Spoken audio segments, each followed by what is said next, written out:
out here!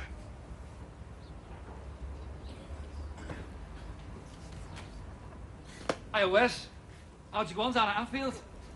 What's this? Directors go for your scheme, did they? You see the point about the longer shirts? That's the reason, don't it? The longer the shirts, the more room for advertising. And like you said, with really long shirts, you'd save the expense on shorts. I sometimes think, Cyril, that everyone in this town with rubbish to flog is lying in wait out there, just watching until I go out. Then pow! They're in here making a mug out of you. I admit I said this morning trade was dead, but you didn't have to go and buy a hearse.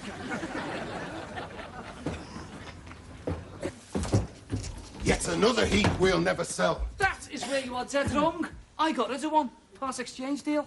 What did you shift? Was it the Zephyr? Oh, come on. The Velox. You got shut of the Velox. Oh, be fair, Wes. No, it was a 78 Marina. But that's one of our top cars. I mean, it goes. Yeah, only in warm weather. Right, all right. Well, give me my half, then. Half what?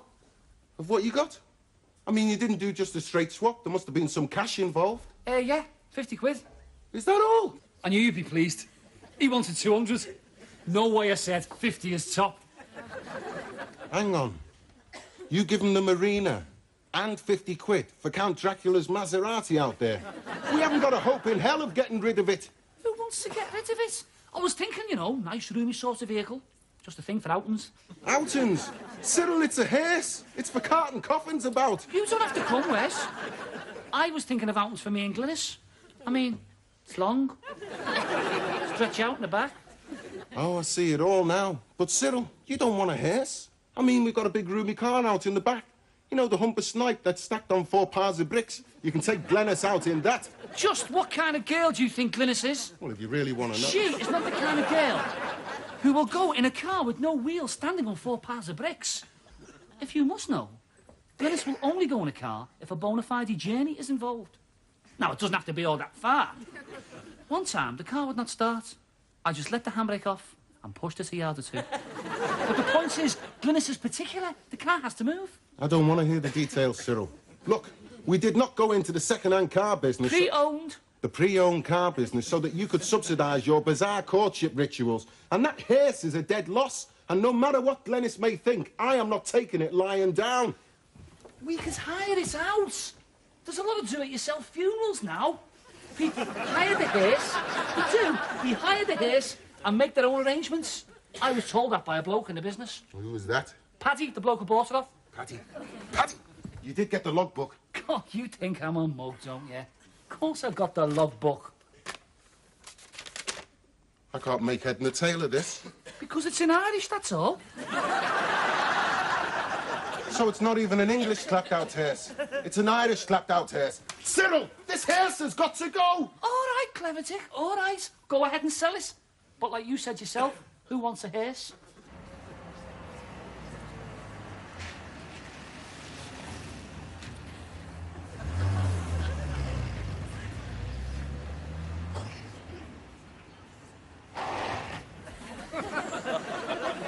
Takes me back, does this? Vincent Price used to give me a lift in a hearse like this. Did you say Vincent Price? Which Vincent Price is that, then? You know. You see him in them horror films a lot. He used to drive one of these for the co-op funeral department out of Prescott. Vincent Price is American. Oh, yeah. He'd like you to think so. Comes from up the dingle, Vincent Price. Got all that American talk with hanging about with the Yankee lads at Burton Wood when the war was on. Ma'am, if it was the same Vincent Price that used to drive one of these for the Prescott Co-op, how come he got very big in Hollywood? Same way as he got his job with the co-op, I dare say. His dad was very big with the Masons.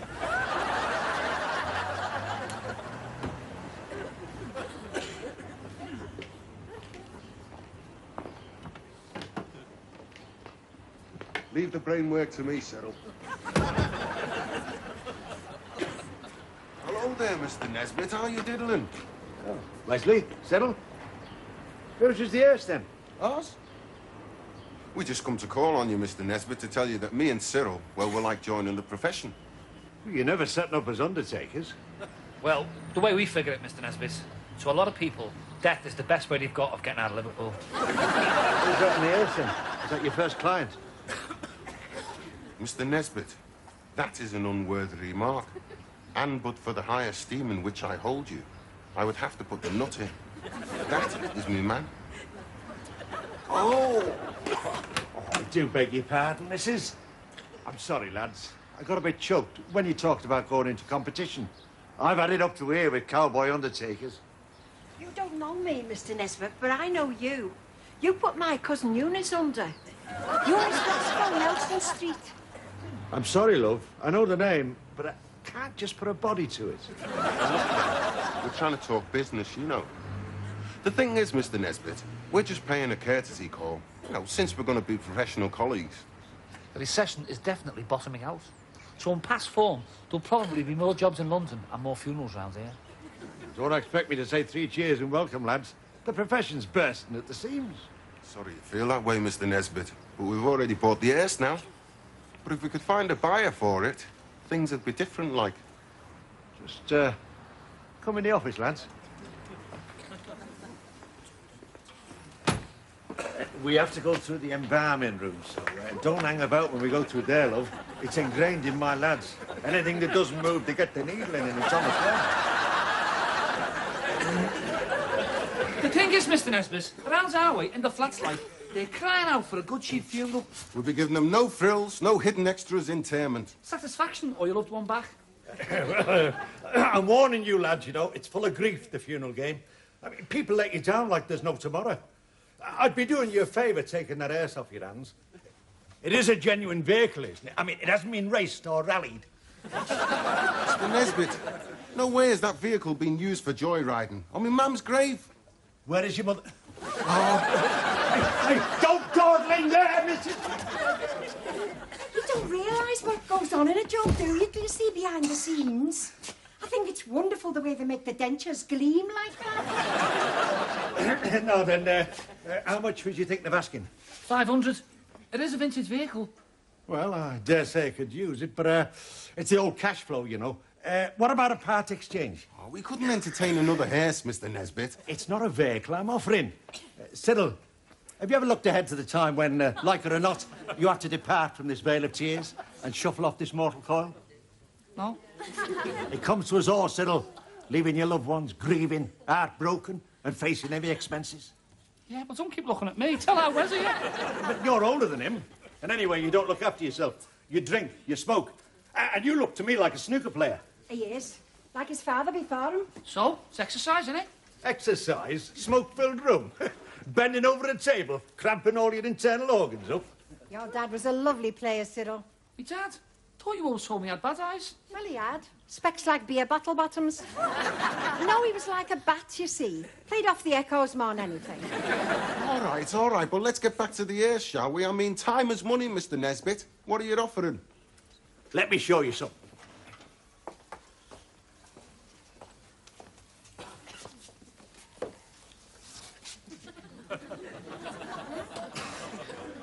Oh, my word.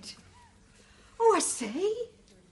It's very unusual, that, Mr. Nesbitt. Yeah. Different.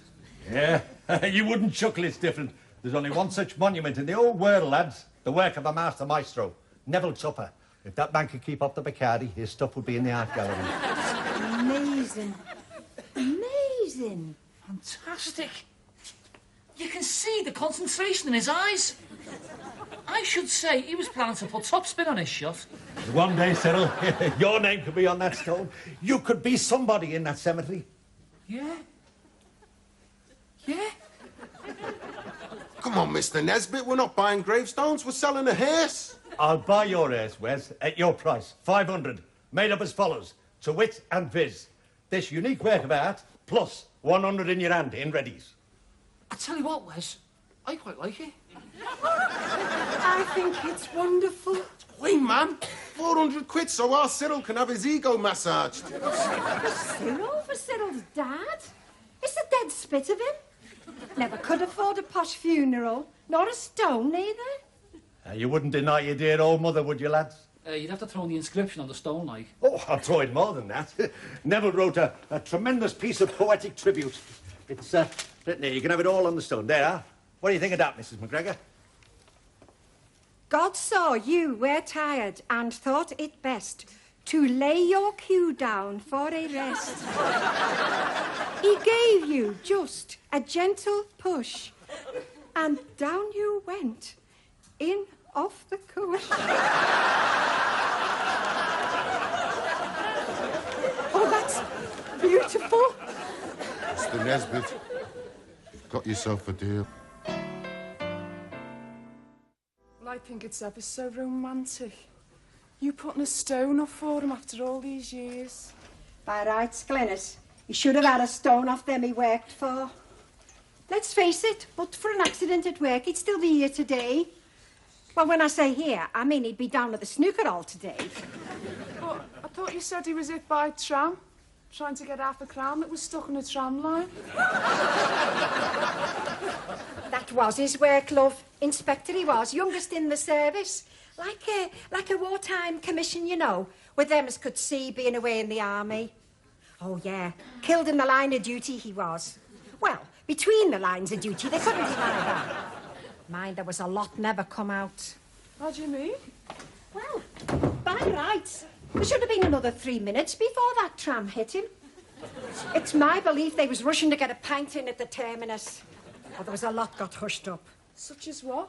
Well, they swore blind that his watch stopped when the tram hit him, and according to that, they was bang on time. But Mrs. Allett was coming out of the Crown and Kettle at the time with a jug. She run to him. Never spilled a drop, minding her over 80. And she told me that his watch was still ticking when they carried him into the pub. If you ask me, there was dirty work at the tram sheds. Suppose him being an inspector he'd made enemies. Ah, there was a lot that smarted under his lash. In fact, a lot of people said to me that tram driver could have been a lot quicker on the brake handle. And how anyone could mistake the glint of Cyril's dad's glasses for lamplight dancing on the wet cobbles, I do not know. At the inquiry, they said no blame attached. In fact, one little tab end of a fella tried to chuck it all on Cyril's dad. They wouldn't give him a stone. They had to agree on a plot, though. So they did the right thing by him? Grudging, Glenys. Very grudging. We'll supply the rest in place, Mrs. McGregor, they said. You'll have to find the gravestone. I'd have had more chance finding a gallstone. I tell you this, Glenys, they'd have given him a stone if it had been a mason. Yeah, sure they would. Betting slips or no betting slips. What do you mean? Betting slips? He had 17 in his pocket when he was struck down. Not his own, Glenys, not his own. No, he used to carry them for other people out of the goodness of his heart. He liked helping people. The Samaritan. Couldn't do enough for you if he wanted to get a bet on. And he never got the commission off them 17 bets. Look, he said there was null and void. Typical. 3 of them was winners and all. He liked to gamble, did he, Cyril's dad? Oh, no, he didn't hold with gambling. Only on the horses and the dogs and the game of cards. He didn't hold with gambling, no. He used to say you wouldn't get him in a casino at Monte Carlo even if it was free to get in. And his grand passion, really, was snooker, I believe. Never out of that temperance billiard hall. Here, I say, Glenys, I bet you don't know where that is. Afraid you've never heard of it. You only work there. The Blue Cockatoo? Yeah? That's the temperance billiard hall of ours. Oh, it's right what they say, Mrs. McGregor. There's a destiny that shapes our ends. He preferred being in the temperance to being in a pub, you see, Glenys. Like he always said, there's none of that closing time nonsense in the temperance. You can always get a drink in there. Oh, I always thought it meant, like, teetotal temperance. A lot think that. Oh, I can see him now, Cyril's dad, standing in the bedroom of a night trying to get his trousers off. Your true temperance, Dolly, used to say, your true temperance is moderation. And then he used to fall over.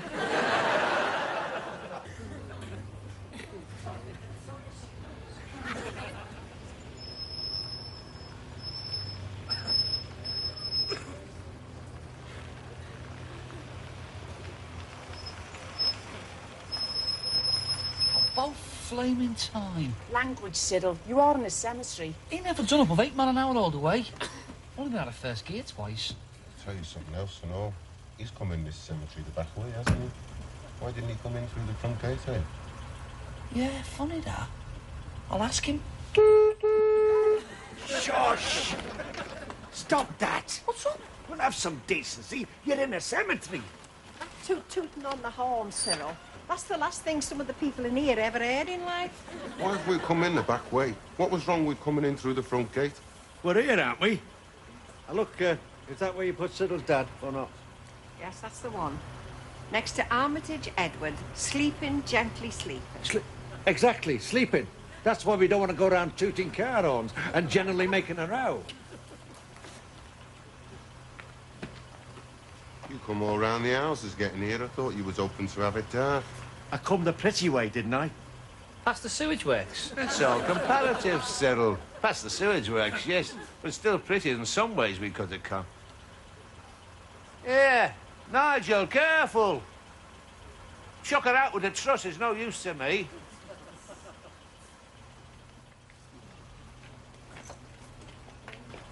Come here, lads. Gently, gently. Shut up, keep your voice down. I'm sure it'll never be down again. You keep telling him to be quiet. No, no, Wes, we get a lot of that at the club every time he sings. Yeah, well, I'll tell you something else. The only funeral I've ever been to where they kept the engine with the airs running. I see now what you meant, Mrs. McGregor. It's not your run-of-the-mill gravestone, is it? I haven't got my glasses with me, Dolly. What words did you settle on in the finish? The balls were grouped, your cue was chalked. You bent to play your shot. St. Peter switched the lights out and said, "You've had your lot." What are you about? Let's get on with it. All of a sudden, you're in a hurry. Be nice if you had the vicar saying a few words. The vicar? You don't want the vicar. He'll charge you know. He's very grasping, the vicar here. It'd be nice to have him, though. I'll nip down the chairs there. Give him a shout. No, there's no use you nipping down the chair, Cyril, because he'll not be there. He's always mooching around the pierhead about this time. The meth drinkers padre, they call him. I say, Oh, hellfire. what is going on? What's that monstrosity doing in my cemetery? Here, do you mind? That cost a lot of money, that's it. Might I say a word, Vicar? This lady and her sons here have fashioned a very worthy memorial to her late husband. Speaking as one who has to study what pulls the punters in, I reckon you've got a very definite asset to your graveyard here. That obnoxion is not staying there. I permit a simple stone or a plain cross. Leave it to the whims of the bereaved, and the place will be full of cherubs, archangels, garden gnomes reading prayer books, or Yorkshire terriers with their heads winsomely on one side as if to say, "Where's the master gone?" Exactly. I wouldn't care so much, but that snooker-playing monstrosity has been refused entry once before, as you know full well, Mr. Nesbit. Is that right, Mr. Nesbit?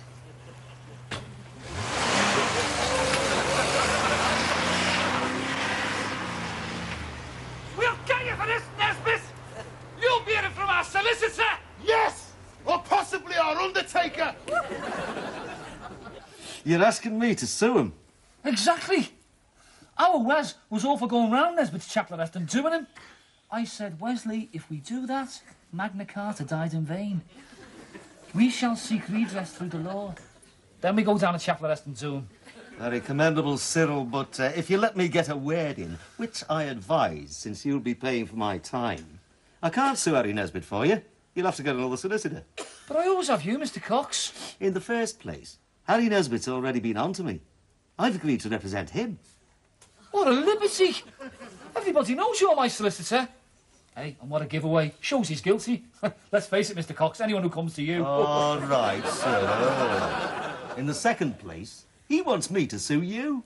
Sue me? What for? When driving away from the cemetery yesterday... He shot away like a scalded cock.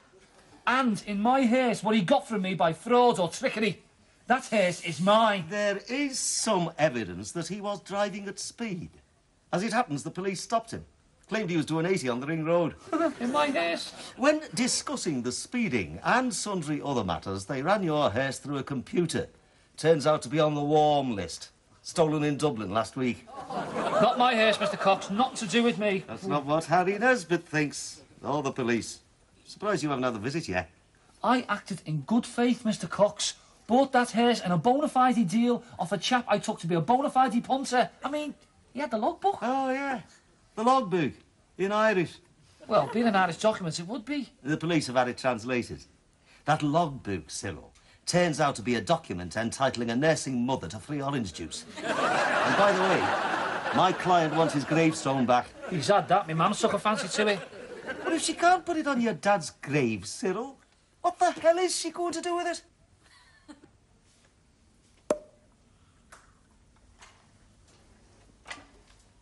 Well, I thought that vicar was most unfeeling. What about that poor Mrs. Wellesby?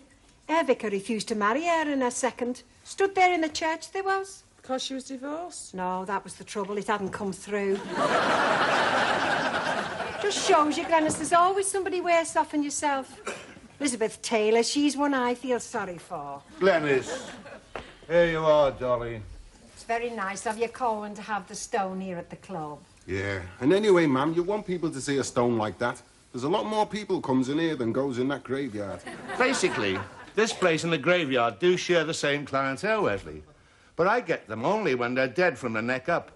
And while they're still spending. In my view, Dolly, you could not have a more fitting place for a tribute to the memory of Cyril's death. That's true. Because when it was the Temperance Billiard, I only spent more time here than anywhere. Except at home with you and little Cyril. No, including at home with me and little Cyril. I don't know why he never took much of a fancy to little Cyril. Well, all his old pals will be able to contemplate his stone now. I mean, they'll think of him every time they see it. His memorial's going to be useful too, Dolly. I was going to have to get something. Are we right then, Nige?